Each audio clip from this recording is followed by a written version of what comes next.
Pokemon, a game series so beloved by many, and at one point myself, but for me, it's experienced a bit of a downfall. I still love the old games, but the new installments have been lackluster to say the least.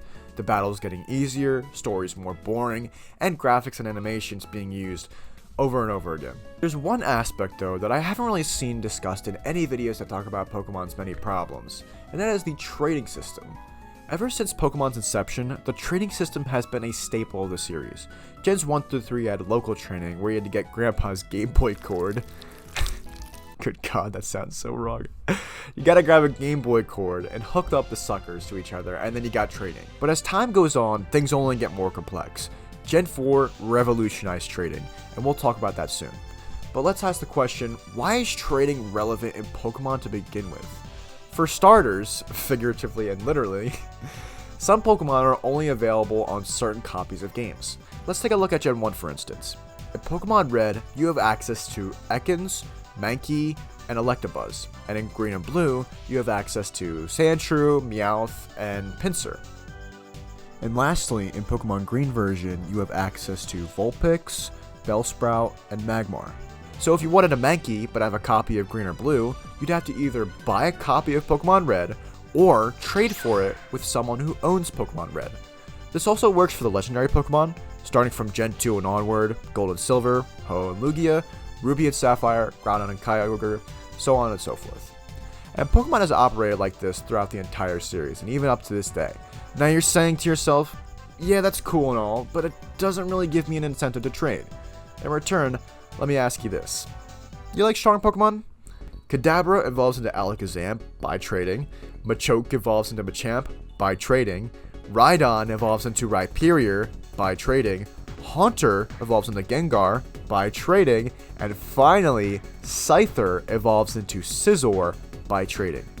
These Pokemon are all very powerful and are locked behind this trading evolution, which if you don't have any friends or enough to shell out another copy and console, well, you're just out of luck. I always thought that this system for trading was always kind of lame because I had no friends. Because it blocks a lot of players from being able to use these strong Pokemon. That's just me though. And locally, it's even more of an issue because if you don't have another copy and another DS, you're screwed. But Gen 4 releases and changes everything, introducing the Global Trading System, GTS for short. With an internet connection, you can use the GTS to trade Pokemon online. Now you can trade with people all over the globe, and you can even trade with one person at a time in the communication room. You deposit a Pokemon in GTS and ask for something in return. And if you're lucky or have something of value to trade, then your trade request will be met. Though if you ask for something ridiculous like a Caterpie for a Mew, chances are that trade won't be fulfilled. But if you're lucky, sometimes some little kid out there will throw out their legendary Pokemon because they don't know how the trading system works. As this happened for me a couple times because I once traded a Slowpoke for a Solgaleo. It was pretty epic. I remember a glitch with trading evolutions where you deposit the Pokemon that you wanted to evolve and simply complete an online trade, and the Pokemon that you deposited once you grabbed them back would evolve. It was a pretty neat system that unfortunately got patched in future installments, which I wish it didn't because it was a really cool way to incentivize trading within the GTS. There is one problem with the GTS though, specifically in Gen 4. You can't directly ask for specific Pokemon when using it. For whatever reason, you have to use this system of just picking out what you want, and in that you could only pick out Pokemon that you've seen or caught, which is pretty hard if you're trying to fill up the Pokedex, as you can't just request the Pokemon that you need. Other than that though, the GTS is a revolutionary system. Let's real quick talk about trade value. In the eyes of a trader, Pokemon are nothing but objects with value. I make my living by trade, and I judge every trade on its merits. Their value depends on the generation, IVs, and shiny or not. No way!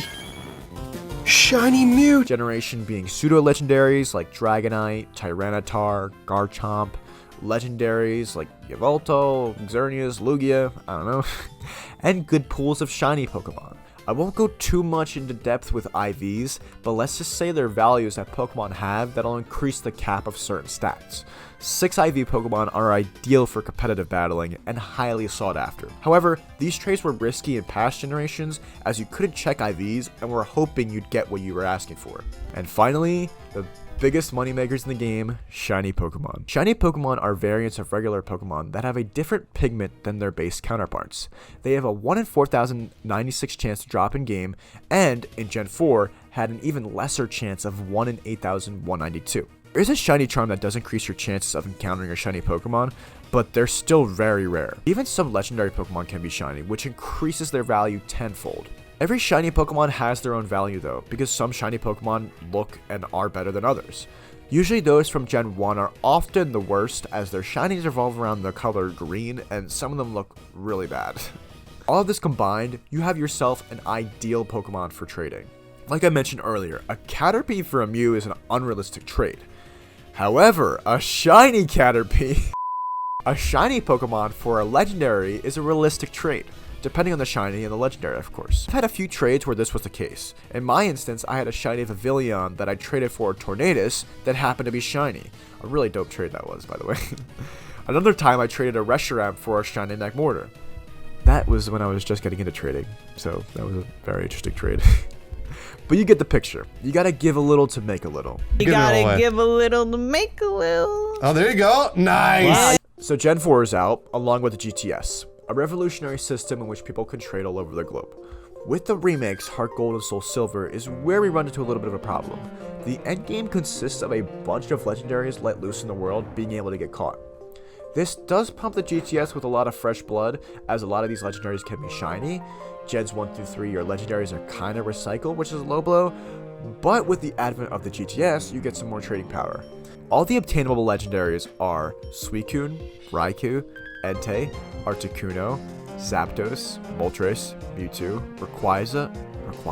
Rayquaza, with both Kyogre and Groudon, Latios, and some event legendaries, such as like a Mew event, Jirachi, and even a spiky-eared Pichu, which for some reason was restricted from trading, as when you ever try to go into the GTS, it would just be blocked because of its spiky ear, which is very odd. However, since this generation is the first implementation of the GTS, I'll let it slide, but this is just a small representation of bigger problems yet to come. Gen 5 rolls around, with it comes some heavy-hitting Pokemon that some people want shiny, which leaves us to the legendaries of Black and White to be shiny locked. Shiny locked is basically what it says, the Pokemon is unable to be shiny hunted or shiny in game, which if it is shiny on the GTS, for example, it's a hacked Pokemon, without a doubt. Black and White 2 come out, some of our heavy hitters get re-released along with Landorus Therian form. The Lake Trio from Gen 4 is re-released along with the Regis, which were event Pokemon in Gen 4, but are now catchable regardless of event. Cresselia and Heatran got thrown in here for some reason as well, along with Latias and Latios. However, a big innovation being the Shiny Charm, which will increase your odds of encountering a shiny Pokemon. The threshold for this is that you need to have every Pokemon in the National Dex, which is every Pokemon including legendaries, minus event Pokemon such as Arceus, Darkrai, and Genesect. Shiny Pokemon are still rare, but they're just a tad bit easier to get. This is the time when I saw, at least, a lot more hacked Pokemon. Hacked or generated Pokemon is nothing new to this series. Using an action replay or alternate cheating device, you could basically create Pokemon and implement them into the game. Couple days of hard hex editing here, non-stop. I've got every single Pokemon that's ever existed, whole living decks, all in events. They all trade. They're all tested over Wonder Trade. They all send right out without a problem. And they're all in Cherish Balls, and I have the entire Pokédex this way. And in some cases, people hack the system so bad, they can request illegal trades. Not like illegal trades like you get arrested. But trades that are literally impossible, like a male Ditto or a male Latias, stuff like that. And Game Freak really has no defense or anti-cheat to stop this. A sloppy hacked Pokemon will have a glitched XP amount and can't be traded into GTS, whereas one with an accurate XP bar will be accepted by the system. Game Freak pretty much has no repercussions for people who hack the game and break the trade economy. With the rise of competitive battling, a bunch of these top tier legendaries are worth a lot more on the GTS, along with the event Pokemon as they were really strong, like Keldeo Resolute form and the aforementioned Landorus Therian form, which at the time required a third-party game called Pokemon Dream Radar, which was actually a lot of fun, but really odd. It utilizes the 3DS's ADR system, And you shot these like dream orbs or whatever, and eventually countered the fabled trio of Thundurus, Tornadus, and Landorus forms. There's also a cool system where you could get Gen 2 and Gen 4 box art legends by putting the cartridge of the game into the 3DS and launching the game. These legendaries usually had a special ability or move, which was really cool. There's stuff like Victini, which I believe was banned in competitive battling, and Genesect, which had minor use in competitive battling. The people that didn't have Pokemon Dream Radar or couldn't get it missed out on these events and were out of luck getting these legends. This created a desire to get these bad boys, including Thundurus and Tornadus, as they were really good in competitive battling as well. Just a quick side rant about event/mythical Pokemon. Good luck asking or getting these suckers in the GTS. They are insanely rare and have the biggest value on the GTS. You'd be even lucky to catch a glimpse of one on offer. Unless it was hacked, which was the case most of the time, the only way to get them would be a one-on-one trade with another person, and you were lucky at that to see one as well. There's also the chance that some kid doesn't know how to use the GTS and will throw it in there, or someone who's actually kind enough to offer and trade. Future Salty here, a minor update that I just found out while writing this video. Apparently you can't trade mythical Pokemon over the GTS in Pokemon Home, a really low blow as these Pokemon are the most valuable, and it's honestly kind of lame that I just found out about like recently, so it sucks. Anyways, back to the video. There's also a huge exploit with Black and White 2 having something to do with the netcode where you can actually receive an unlimited amount of mythical Pokemon. Really wrecked that game's trading economy. Then we get to Gen 6. Only the 3 legendary birds are reused, and Mewtwo, which has a Mega Evolution. However, this Mewtwo is shiny locked, along with other new legendaries in this game. However, old Mewtwo's can be sent to this game, making him somewhat valuable in the GTS, if he's shiny. And depending on which starter you choose, you get the chance to catch one of the legendary bird trio. There was a shiny event for the new legendaries, Yveltal and Xerneas and Zygarde in X and Y, and for those lucky few that got it, y'all are a bunch of lucky kiddos. We actually get a lot of good updates to the GTS in this generation, such as you can finally write specific messages. Using the DS keyboard, you can write a message pertaining to what you want, what would you like to see in the requested Pokemon, or if you would like to describe more of your Pokemon that's offered for trade. Although a lot of people use this for just racist crap, which, you know, it's the world, it's pretty much expected at this point, and others use it for its intended purpose, like myself. This was the instance earlier where I got the shiny Tornadus for a shiny Pavilion. I simply put, shiny please, and someone out there actually made my request. You know who you are if you're watching this video. Fortunately though, this system was taken out in future installments.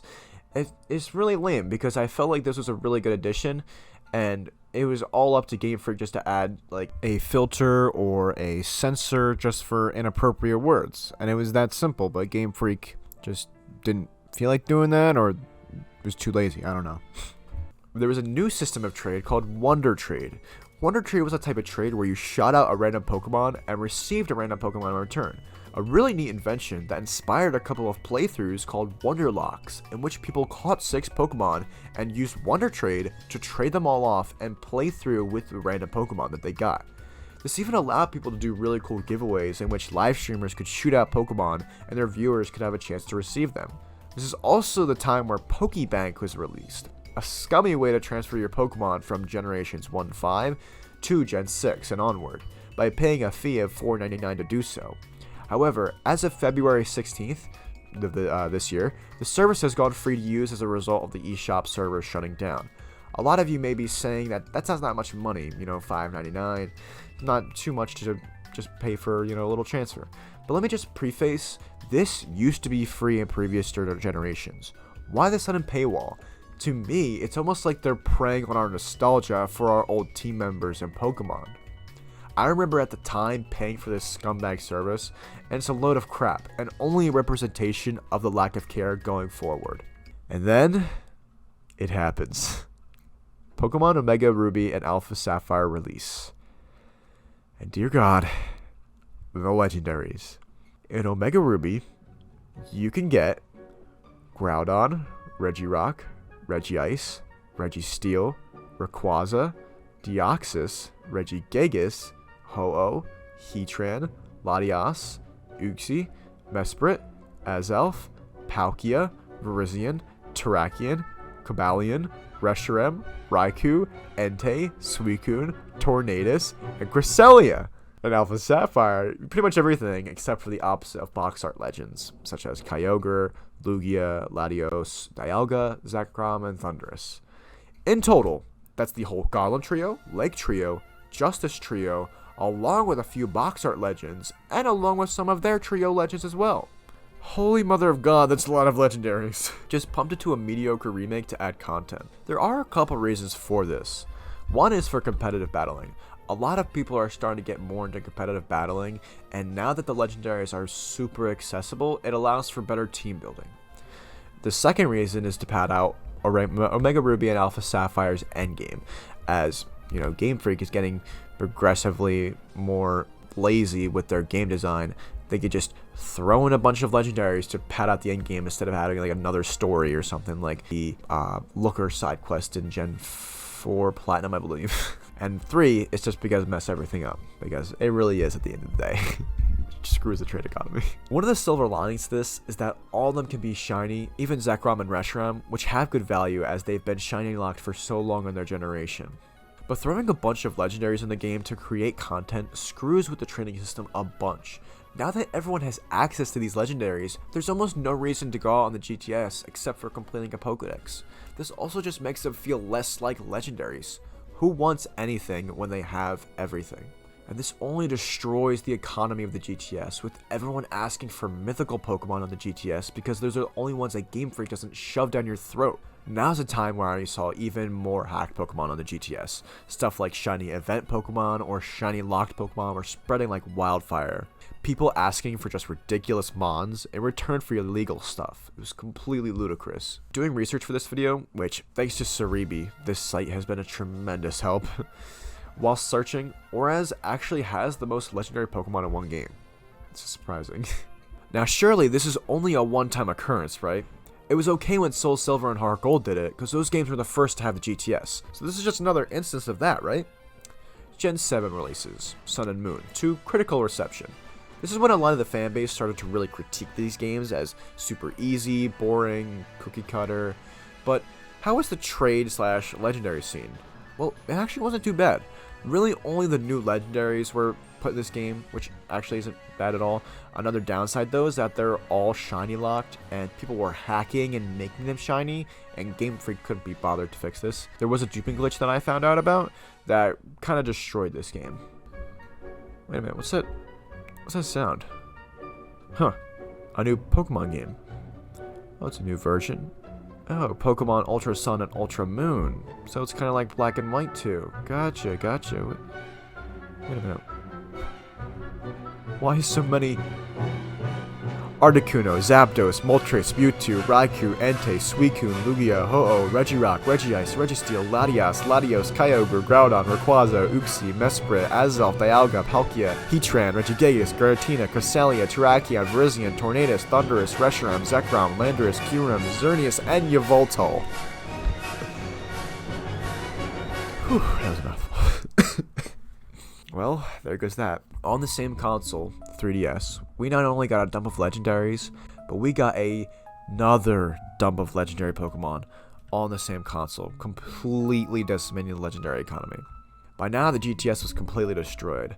This is actually the time that I found out about these live streams in which people were genning Pokemon and giving them away. Simply name a Pokemon a certain name, like the streamer's name, or a name given to them, throw them in the GTS, and you'll eventually get the requested Pokemon. Generated to have perfect stats, item that you wanted that to hold, and generated to be shiny or not. Me being a degenerate little kid, I pretty much abused the crap out of this. And there really wasn't any need to use the GTS for legendary Pokemon, as I already got the ones that I needed.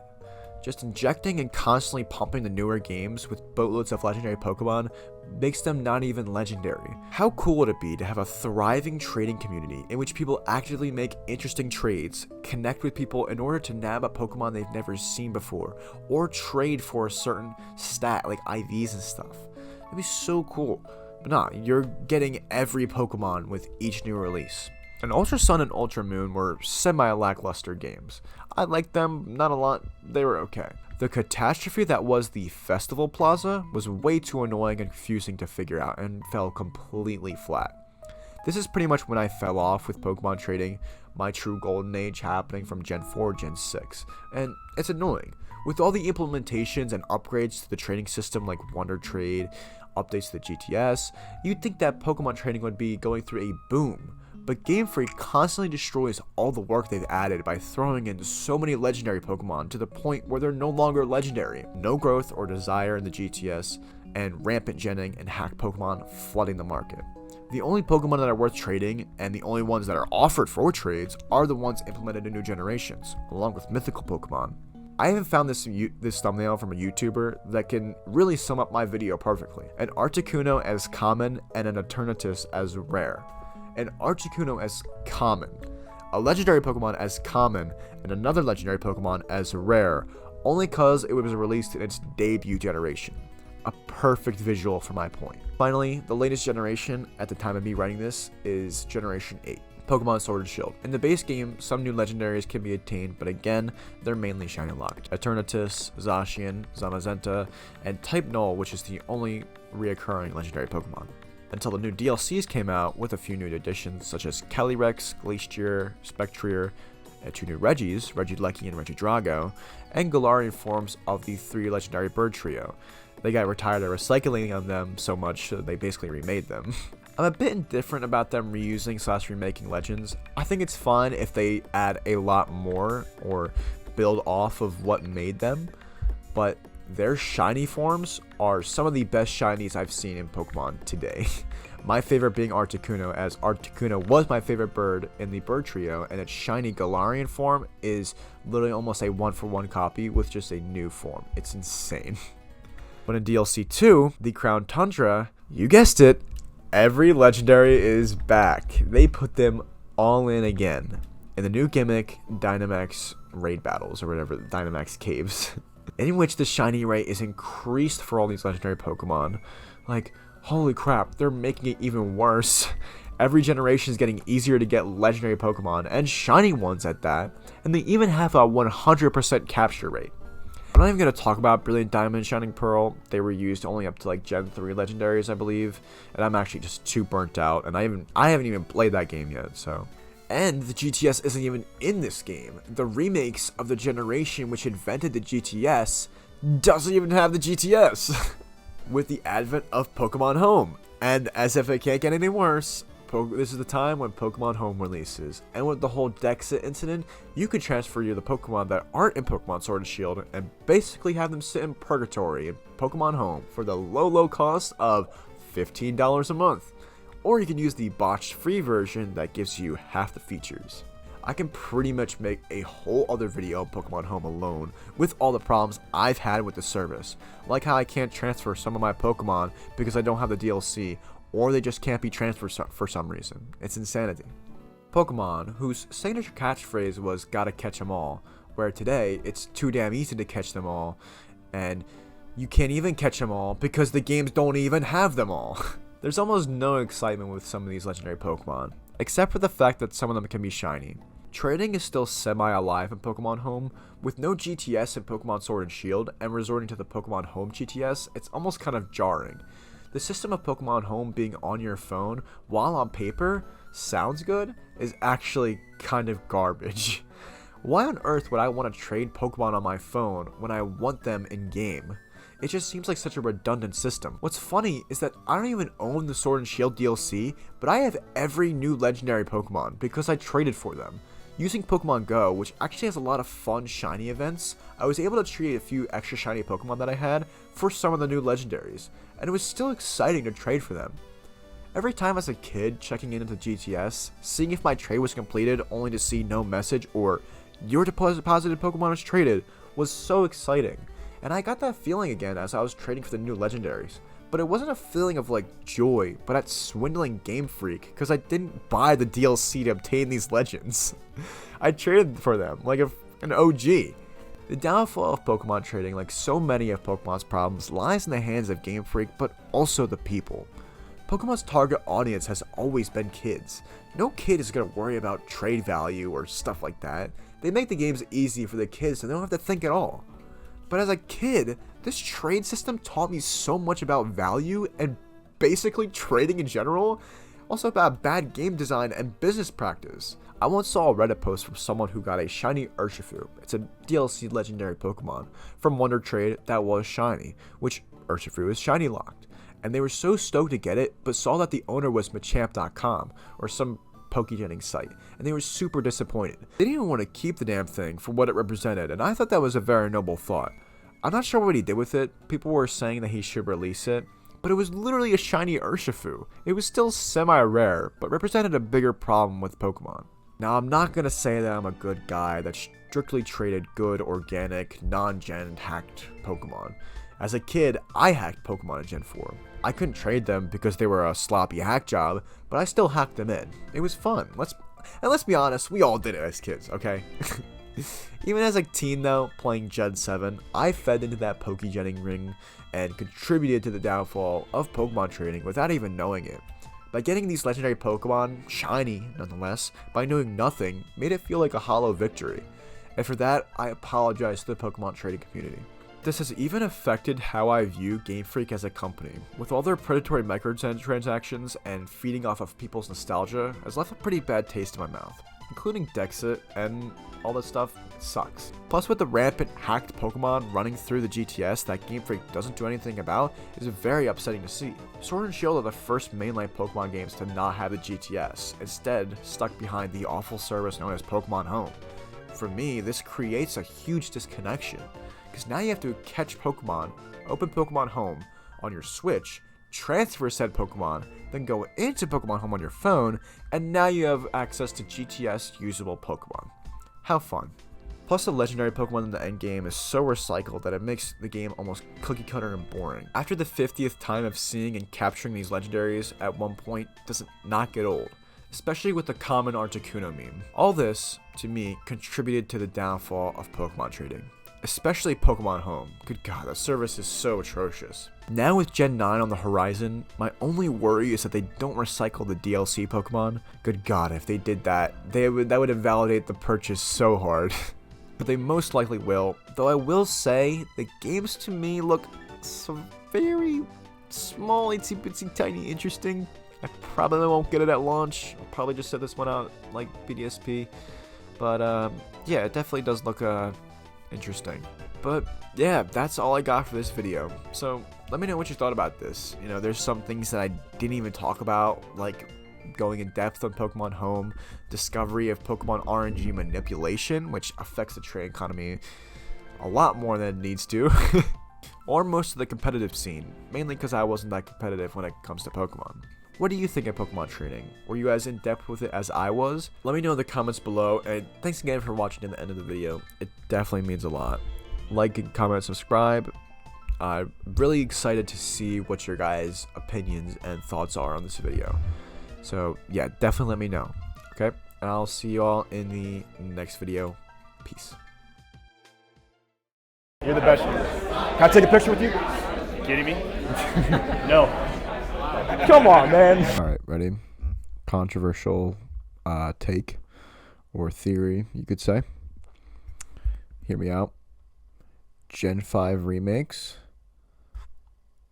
They're bringing back 2D animated sprites.